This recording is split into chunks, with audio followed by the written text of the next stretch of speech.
Alrighty, hello and welcome to this boss guide for Harton's Husk. Harton's Husk is a level 90 boss found in the timeline Ruin of the Empire. Being level 90 makes him the second highest level boss that is not empowered.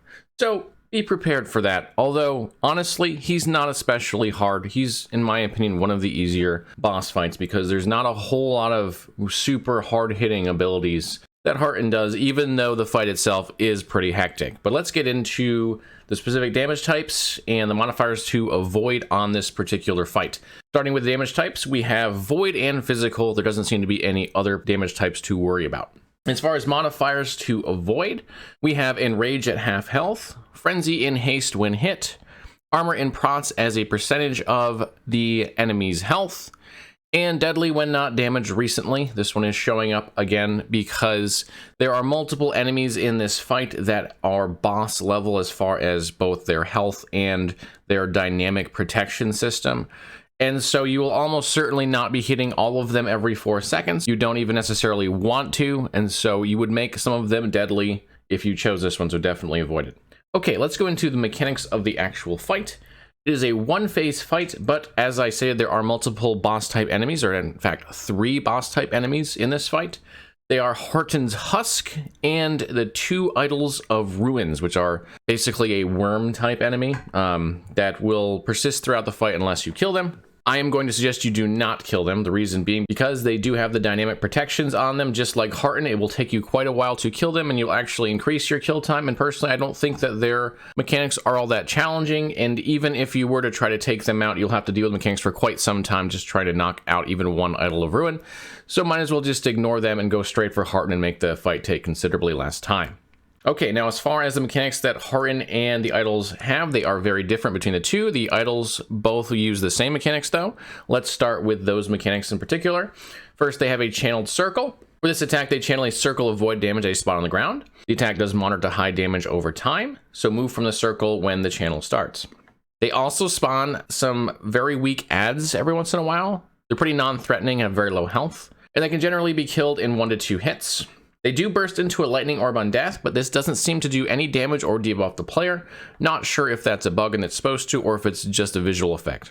The next attack they do is a beam type attack where they fire a beam at a telegraphed place on the ground.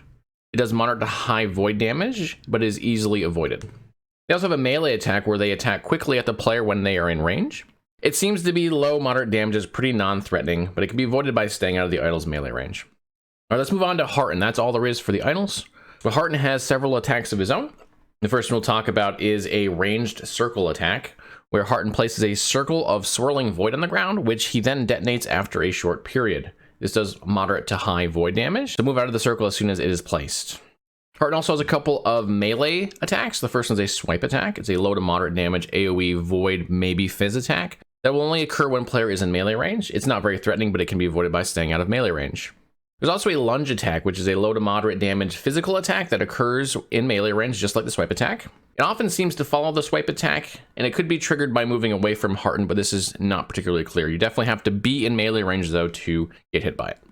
The last attack to worry about in this fight is actually a combination attack. It's both void beams and void spikes. So the way this works is Harton will do these in a quick succession of each other, starting with the void beams. Harton will telegraph 2 beams shooting out of his body at about 30-degree angles from his front. These beams persist for several seconds and do high damage over time, so you want to move from these as soon as they are placed.